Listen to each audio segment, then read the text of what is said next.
At this time, we'll be releasing an order to BP to proceed with the well integrity test, but we gave them some additional direction, and we did this to make sure that we were taking due care, and in some cases maybe an overabundance of caution to make sure that we didn't do any reversible harm to the well bore as we proceeded forward.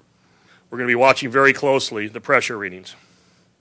If the pressure readings stay low, that will tell us that the oil is probably going someplace else, and we need to consider the fact we may have a breach in the well bore or in one of the casings.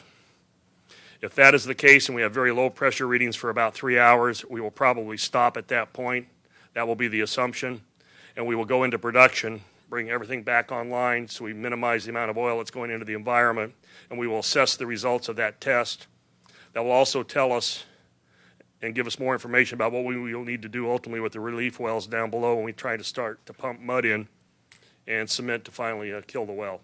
As far as containment, I'm very optimistic because we now have a cap in place. Regardless of whether or not we can shut in the well or not, we now have the cap in place that will allow us to go to 4 production platforms. Now, one of the problems will be is we may not get 100% containment, but it'll be much more than we have right now, and we have capacity that's in excess of the flow rate.